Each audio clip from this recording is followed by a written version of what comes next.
Salam alaikum, bonjour à toutes et à tous, j'espère que vous vous portez bien. Dans la vidéo d'aujourd'hui, nous allons essayer d'élucider la physiopathologie de l'insuffisance mitrale. Donc ici, nous avons le schéma d'un corps gauche normal lors de la systole. Et on voit bien que l'orifice aortique est ouvert, permettant le passage du sang du ventricule gauche vers l'aorte, qui va ensuite être distribué à l'ensemble du corps. Par contre, l'orifice mitral est fermé pour empêcher le sang de retourner du ventricule gauche vers l'oreillette gauche lors de la systole. L'orifice mitral ou valvule mitrale est constitué de deux feuillets, la grande valve mitrale et la petite valve mitrale. Ces deux feuillets-là, ils vont s'accoler lors de la systole pour assurer la fermeture de cet orifice. Dans l'insuffisance mitrale, ce qui se passe, c'est que ces deux feuillets-là, pour une raison ou pour une autre, peu importe, ils ne vont pas s'accoler, ils ne vont pas s'affronter. Et donc, l'orifice mitral ne pourra pas se fermer pendant la systole. Voilà, c'est représenté sur ce schéma. On a l'orifice aortique qui est normalement ouvert et l'orifice mitral qui est anormalement ouvert. Donc vous l'avez deviné, lors de la systole, c'est-à-dire lors de la contraction du ventricule gauche, l'éjection ventriculaire gauche va se faire et dans l'aorte et dans l'oreillette gauche. Donc l'insuffisance mitrale finalement, c'est un reflux de sang du ventricule gauche vers l'oreillette gauche pendant la systole par fuite ou là par incontinence valvulaire. Alors voilà, après avoir défini brièvement l'insuffisance mitrale, voyons voir quelles en sont les conséquences. On va voir les conséquences de la fuite mitrale en amont, c'est-à-dire avant, en amont, donc avant ça colle en, juste pour pas confondre amont et aval.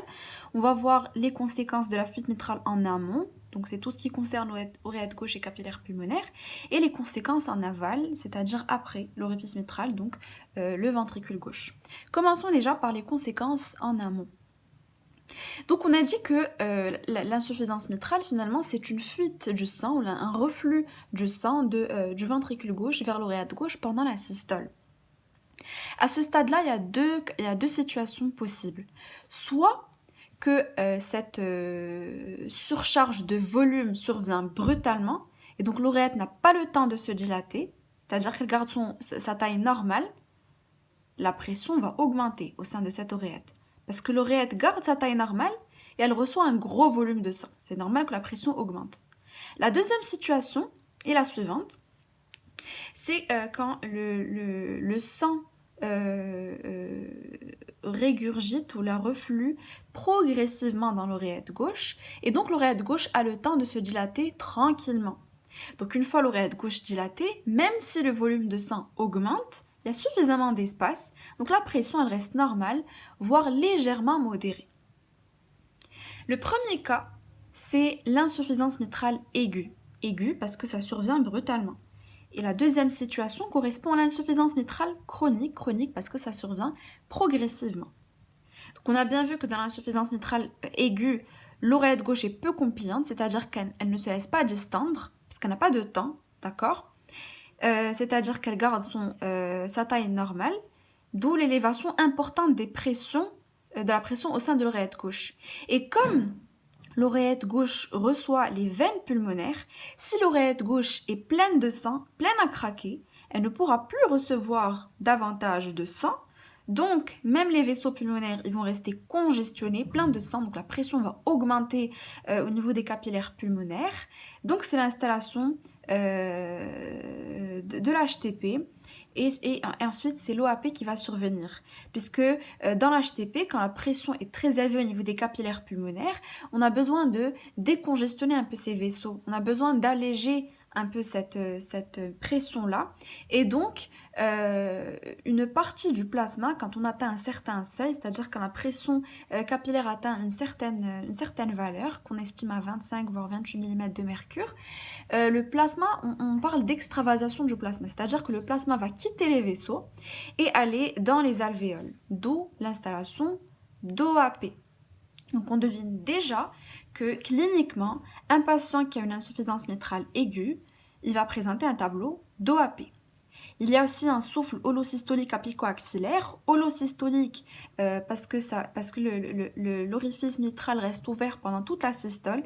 Et donc, cette régurgitation, ce reflux-là, il va survenir pendant toute la systole. Et c'est pour ça qu'on va percevoir un souffle holosystolique à l'auscultation. Pourquoi apico-axillaire? Apico, ça vient d'apex. L'apex, en fait, c'est Oula, j'ai perdu le mot. L'apex, c'est quoi déjà l'apex? C'est le foyer mitral, ouais. Donc l'apex, c'est le foyer mitral, excusez-moi. Et puis axillaire, ça vient d'aisselles, les aisselles, parce que ce souffle-là, il peut irradier vers les selles en cas de prolapsus de la valve mitrale. C'est l'une des différentes étiologies de l'insuffisance mitrale. Vous les avez dans le cours. Voilà, donc cliniquement, un patient qui a une insuffisance mitrale aiguë, il va se présenter avec un tableau d'OAP, donc taux, expectoration osseuse, râle crépitant, et un souffle holosystolique apico-axillaire à l'auscultation. Qu'en est-il de l'insuffisance mitrale chronique? On a dit que le sang reflue progressivement et donc l'oreillette gauche a le temps, largement le temps pour se distendre et donc l'élévation de la pression capillaire sera modérée, oui, puisque l'élévation sera modérée au niveau de l'oreillette gauche, donc forcément même les pressions capillaires ne vont pas augmenter de manière considérable. C'est pour ça que ça va rester longtemps asymptomatique. Voilà, donc on a compris déjà la clinique, rien qu'après avoir compris la physiopathologie. Donc, dans l'insuffisance mitrale aiguë, c'est mal toléré parce que c'est brutal. Et dans l'insuffisance mitrale chronique, c'est longtemps toléré parce que la pression n'augmente pas beaucoup. Donc la tolérance de l'insuffisance mitrale dépend de la compliance de l'oreillette gauche. Alors maintenant, qu'en est-il des conséquences de la fuite mitrale en aval? Autrement dit, quel est le retentissement de l'insuffisance mitrale sur le ventricule gauche? Vous voyez bien ici, j'ai précisé insuffisance mitrale chronique. Pourquoi? Parce que dans le cas d'une insuffisance mitrale aiguë, les cavités gauches ne sont pas dilatées. D'accord? On a vu tout à l'heure que la pression de l'oreillette gauche va s'élever de manière brutale et ça va aboutir à l'OAP. Par contre, dans l'insuffisance mitrale chronique, la dilatation est progressive. Lors de la diastole, qu'est-ce qui va se passer? Le ventricule gauche, il va se remplir à partir d'une oreillette gauche de volume important. Donc le ventricule gauche va se dilater puisque le volume télédiastolique ou la précharge est importante. Alors un ventricule gauche dilaté, ça veut dire que le muscle cardiaque, il s'étire. On est d'accord. Et on a une loi qui s'appelle la loi de Frank-Starling qui dit que plus un muscle s'étire et plus il se contracte. Comme ce ruban-là, regardez. Ce ruban-là qu'on utilise pour les boîtes de gâteaux ou là pour les cadeaux. Au début, c'est juste un ruban tout droit comme ça. Et quand on va l'étirer, par exemple, par une paire de ciseaux, ça va donner plein de boucles. Donc c'est comme s'il se contractait en fait. C'est pareil pour le muscle. Plus il s'étire, plus il se contracte. Donc, plus le ventricule gauche se dilate, c'est-à-dire plus les fibres myocardiques sont étirées, avant leur contraction bien sûr, plus la force de contraction sera grande. C'est ça la loi de Frank-Starling. Et en fait, cette loi, pourquoi j'en parle? Parce que c'est un mécanisme d'adaptation dans l'insuffisance mitrale. Pourquoi? Pour maintenir un débit cardiaque normal. Maintenant, je vous dis que le ventricule gauche se dilate, puisque la précharge, le volume télédiastolique a augmenté. Et puis, selon la loi de Frank-Starling, la force de contraction va augmenter. Donc, le volume d'éjection systolique va augmenter également. Et je vous dis que tout ça, c'est pour maintenir un débit cardiaque normal. Vous allez vous dire, ce n'est pas logique. Si le volume d'éjection systolique augmente, le débit cardiaque va augmenter aussi. Alors, je suis d'accord. Mais ceci s'applique sur un cœur normal. Ici, on a une insuffisance mitrale. Donc c'est différent. Alors juste pour simplifier une petite notion, à votre avis, pourquoi est-ce qu'on cherche à maintenir un débit cardiaque normal? C'est très simple. Le but de maintenir un débit cardiaque normal est d'assurer une bonne perfusion de tout le corps, de tous les organes du corps. D'accord? Donc regardez ici, j'ai représenté le cœur gauche, donc dans 3 situations différentes. Ici on a un cœur gauche normal, bien sûr pendant la systole. Ici on a un cœur gauche normal. Ici, on est en insuffisance mitrale, mais on va voir ce qui va se passer s'il n'y a pas de mécanisme d'adaptation. Et là, on va voir ce qui va se passer, bien sûr toujours en insuffisance mitrale, lorsque les mécanismes d'adaptation sont appliqués, c'est-à-dire la loi de Frank-Starling est appliquée. Alors imaginons que dans un cœur gauche normal, pendant la systole, le ventricule gauche a une force de contraction qui lui permet d'éjecter 100 ml. Donc un volume d'éjection systolique de 100 ml. Mais comme l'orifice mitral est fermé, les 100 ml de sang vont passer dans l'aorte et assurer une bonne perfusion de tous les organes du corps. Maintenant, imaginons qu'on est en insuffisance mitrale et que malgré le fait qu'il y ait un volume important dans le ventricule gauche et qu'il est dilaté, la loi de Frank-Starling n'est pas appliquée. C'est-à-dire que malgré cette dilatation du ventricule gauche, même si les fibres myocardiques sont étirées, la force de contraction n'augmente pas. Eh bien, ça veut dire que ce ventricule-là, il va avoir la même force de contraction qu'un cœur normal. Or, on a dit que cette force de contraction, elle permet au ventricule gauche d'éjecter seulement 100 ml. Donc ici, même si on a un volume plus grand, 130 ml, le ventricule gauche a seulement la force d'éjecter 100 ml. Et comme les deux orifices sont ouverts, 100 ml, les 100 ml seront distribués entre oreillette gauche et aorte. Donc par exemple, 30 ml vont passer dans l'oreillette gauche et seulement 70 ml vont passer dans l'aorte. Ce qui est insuffisant pour assurer une bonne perfusion du corps. Ceci est dans le cas où le volume d'éjection systolique n'augmente pas dans l'insuffisance mitrale.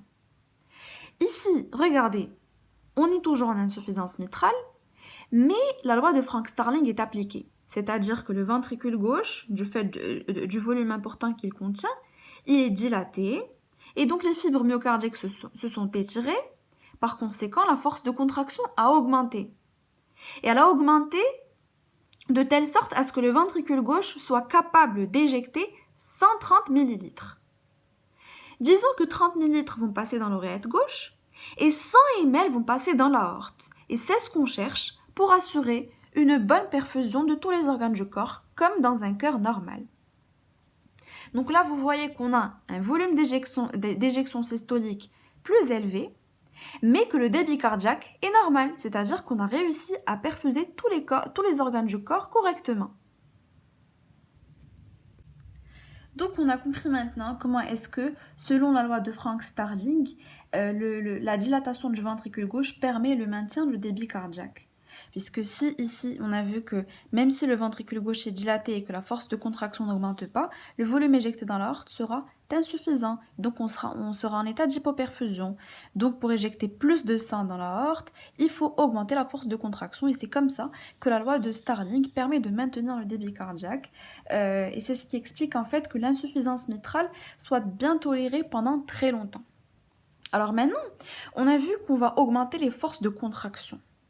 Et normalement, un muscle qui se contracte plus, il s'hypertrophie. Comme par exemple le biceps, si on le travaille beaucoup, il va grossir, il va s'hypertrophier. Mais là, regardez, j'ai noté pas d'hypertrophie. Pourquoi ? Parce que normalement, lors de la systole, la post-charge ou résistance à l'éjection, c'est-à-dire les résistances artérielles que doit vaincre le ventricule gauche pour éjecter le sang, en fait, cette post-charge est diminuée. Pourquoi ? Parce que le corps, normalement, il se vide seulement dans l'aorte. Donc, une seule porte. Alors que dans l'insuffisance mitrale, il va se vider dans deux portes. Aorte et oreillette gauche. Donc, il va se vider à l'aise. C'est pour ça qu'on parle de post-charge basse. Et donc, il n'y aura pas d'hypertrophie. C'est-à-dire que le ventricule gauche ne va pas fournir un grand effort pour vaincre un obstacle comme dans les rétrécissements. Et j'en profite juste pour vous transmettre une petite astuce. Quand on a un rétrécissement, donc il y a un obstacle, on va avoir une hypertrophie. Et quand on a une dilatation, on va plutôt avoir une dilatation. Et quand on a une insuffisance, on a plutôt une dilatation. Donc rétrécissement, hypertrophie et insuffisance, dilatation. Sauf dans l'insuffisance aortique, on en parlera Inch'Allah, on a une dilatation et une hypertrophie. Voilà. Alors, le troisième point que je voudrais mentionner, c'est que l'insuffisance mitrale est une maladie auto-aggravée. Pourquoi ? En fait, quand on a une insuffisance mitrale, on a un volume plus important de sang qui arrive dans le ventricule gauche et donc il se dilate. Voilà, on a une dilatation du ventricule gauche.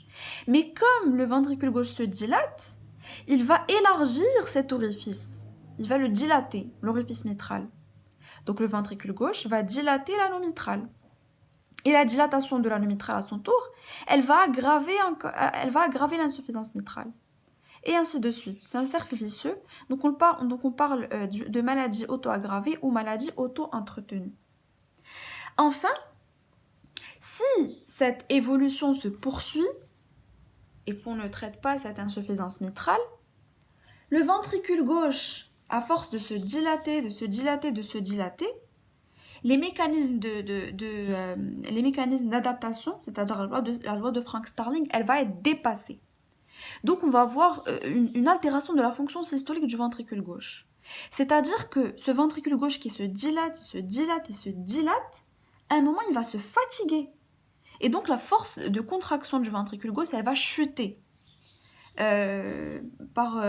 fait, pourquoi elle va chuter? Parce que les fibres myocardiques sont tellement étirées que les ponts actine-myosine se sont déconnectés. Vous avez vu ça, je crois, en terminale.